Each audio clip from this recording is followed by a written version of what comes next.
Hey, everybody. Hey, man.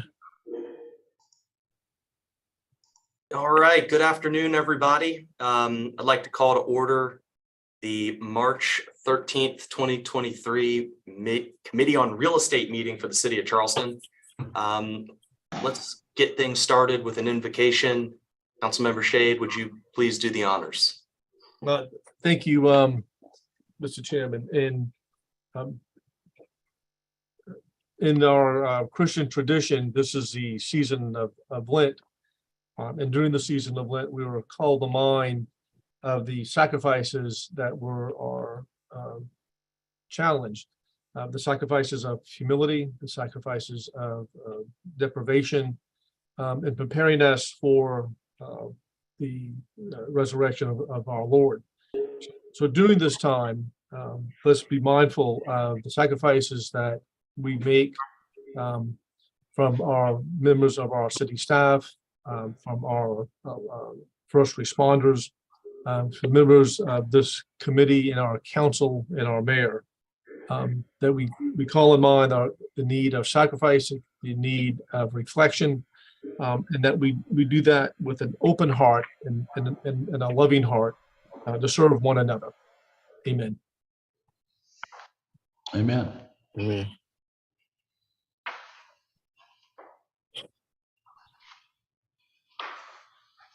You're muted, Councilmember. Mr. Chairman, you're muted. Sorry about that. Let's go ahead and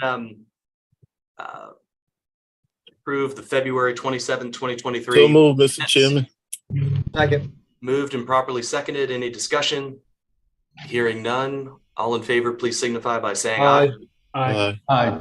Aye, the ayes have it.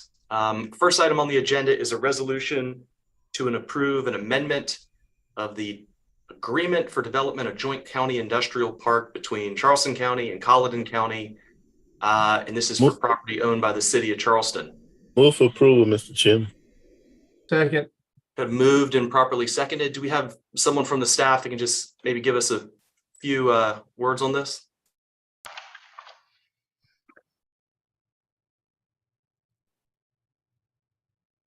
Hello, Amy, anybody?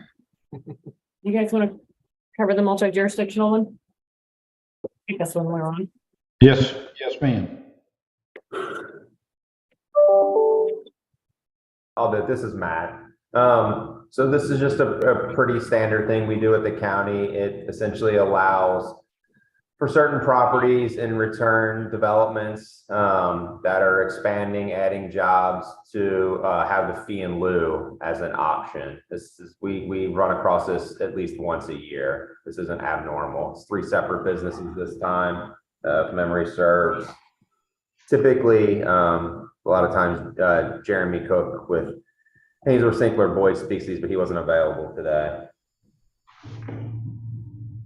Got it. Okay, very interesting. Does anybody have any questions? Nope. Hearing none, all in favor of the motion, please signify by saying aye. Aye. Aye.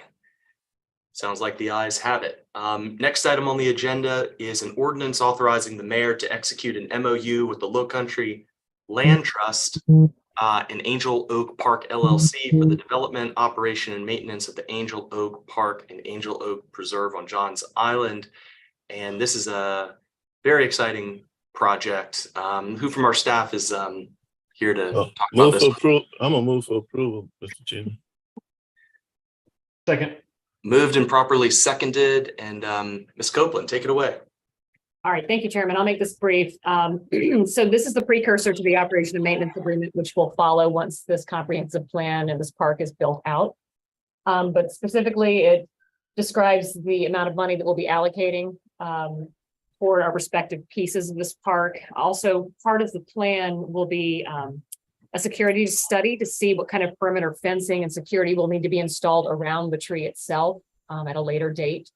And once we get those plans, we'll probably be in front of you again to talk about the split when we get that amount. Right now, we've got Low Country Land Trust paying 25% of the perimeter fencing and security detail, and the city paying the remaining 75%. Good deal. Thank you, Ms. Copeland. Any questions from the committee? No. Say full speed ahead on this project. Mhm. Call for a vote. All in favor, please signify by saying aye. Aye. Aye. The ayes have it. Next item on the agenda, this is a resolution extending the review period and MOU between the City of Charleston and Landmark Development LLC for 30 days, and this is in regards to Sumar Street. Ms. Copeland. Thank you again, Mr. Chairman. So right now, the MOU gives our review period until March 18. So what I would like to do, what I'm asking this committee and council to do, is to extend this review period to 30 days to April 13th, which would be several days after our April meeting. So what we would like to do, as far as staff is concerned, is provide one viable proposal for you all to consider on the floor and give it an up or down vote. Right now, we've got a lot of moving parts, and my concern was that I would put too many proposals up in front of you, and we'd be making sausage on the floor. So we're just asking for additional time to give you something a little more finalized to consider and vote for or against. And we've had, I think Jason Ward's on here as well, if you have any questions of him with Landmark. Good deal. Thank you, Ms. Copeland. Councilman Shade, I see your hands up. Yes, thank you. So first of all, I need to extend an apology to Jason and Jonathan. I didn't get a chance to hook up with them to have a discussion with them about this resolution. And I want to put on the floor an opportunity to create a ad hoc committee, Mr. Chairman, to include you and me and Councilmember Waring, Councilmember Gregory, and Councilmember Seekings. We've had a very good and robust discussion about the status of this project. You know, this is right in my heart of my district, something that the mayor and I have been working on, I think, since 2016, quite frankly, if not shortly thereafter. And we've had several meetings about this. This project has moved through the DRB. And had a lot of citizens participation with this. This is one of my passionate projects, and I think this has given us an opportunity to answer some of the questions that Councilmember Waring and Councilmember Seeking have brought to my attention about this. So one of the things that we were talking about and looking at was closing Sumar Street, and that's why I would want to include Councilmember Seeking's from T&T committee on this, and Ways and Means Councilmember Gregory. So I made that in the form of a formal motion, Mr. Chairman, within this 30-day extension that we do that to sort of answer some of these issues of concern that we've been batting around to do that. I'll second that motion, Mr. Chairman. Okay, we've got a motion on the floor. It's been properly seconded. Any discussion by the committee? What, don't we have a motion on the floor right now for approval of this 30-day MOU or extension? I thought we had. I think it just got made along with the combination of formation of this, I guess you'd call it an ad hoc committee to. Okay, so that's an extension and an ad hoc committee. It's together. So, and I think it's always positive and transparent to answer any and all questions. Could you just kindly repeat the goals of the committee and what specifically they would seek to add to the conversation or ask of the proposal?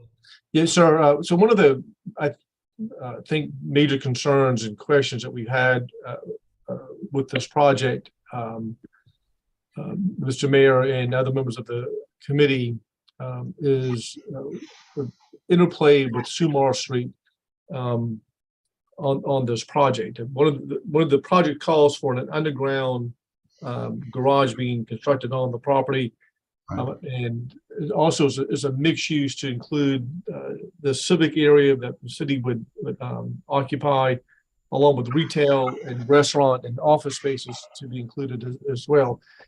what has happened recently that has raised some concern, particularly for my constituents, was this redo of Ashley Landing.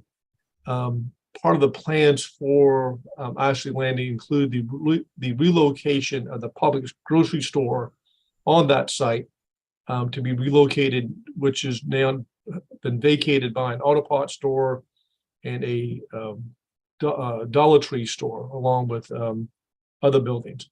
So on the on the Publix site that exists now, the plans call for, once that grocery store is relocated towards the Charleston Estates street side, that Publix be demolished and incorporated with, I think, 278 apartment units or residential units.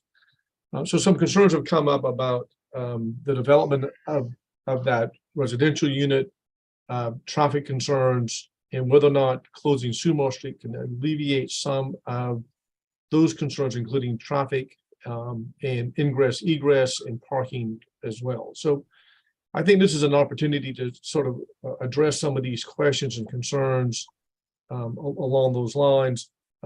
My goal is making sure this project is successful and has the blessing of council, but also addressing some of the issues that may be brought up by my colleagues. So hopefully that we can get this this collaborative effort.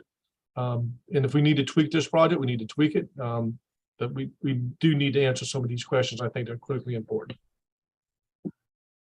All right, sir. Thank you. Right. Does anybody else from the committee have any questions, comments, things of that nature? I certainly think that an additional 30 days to get together, put all of our heads together and try to arrive at some consensus on this project is time worth having. This is a project that needs the support council, and we need to work hard to see if we can get there, because it's important to be putting our money where our mouth is when it comes to West Ashley revitalization. So I'm fully in support of this. Any further discussion? Hearing none, all in favor, please signify by saying aye. Aye. Aye. The ayes have it. And Jason and Jonathan, again, my apologies. I just ran out of time. I'll get back with y'all. If not today, hopefully by tomorrow. So that's that's all on me. I apologize for getting back with y'all in a timely fashion. Mr. Mayor. And I certainly respect y'all's schedule, but I would respectfully ask that you allow any other council members and the mayor who would like to attend any of these meetings to be invited so we could participate as well. Absolutely. Thank you. Absolutely. Okay, that concludes our, I guess, non-annexation portion of the program. Next up, we've got 6 separate annexation requests. Mr. Chairman, I just want you to point out, this is where the work begins. That's right. Everything up till now was just. You just want to rub it in that you got more properties in District 7 and District 9. That's right. I think we're about out. District 7 is growing, man. I think we're about out in District 11, but we're you never know. There's always a few more out there. Mr. Chairman, I move that item D, items I through 6, all be approved. Second. Okay, moved and properly seconded. Do we have anything from staff just to quickly run through these? It looks like these are all residential properties, but yes, sir, Mr. Chairman, I'm here from Molly. She's on vacation today, but they're all residential with the exception of 1721 Ashley River Road, which is a commercial structure on a 1/4 acre there. got it. Mr. Morgan, are you sure that 1708 Jasmine Road is not in District number 9? I want you to double check that for me. We'll make sure. All right. Does anybody else have any other questions? Well, yeah, I do have a question. Sure. On these, this is a Tracy McGee question. Now that we voted on the new district line, Are we now representing those lines, or we don't represent those new district lines until the November election? I think it's the latter. Correct. Okay. All right. All right, thank you. Good deal. All right. We've got a motion on the floor, moved and properly seconded to approve all 6 annexations. All in favor, please signify by saying aye. Aye. Aye. The ayes have it. And the last item on our agenda is an executive session item. At this time, I would move to go into executive session to receive legal advice on the potential land sales or acquisitions related to the Avondale intersection improvement project. So, Mr. Chairman, I think you want us to make that motion. Oh, that's So right. I so move. Second. I was just so excited to do it. I couldn't help myself. All right, moved and properly seconded. Any discussion? Hearing none, all in favor, please signify by saying aye. Aye. Aye. And we will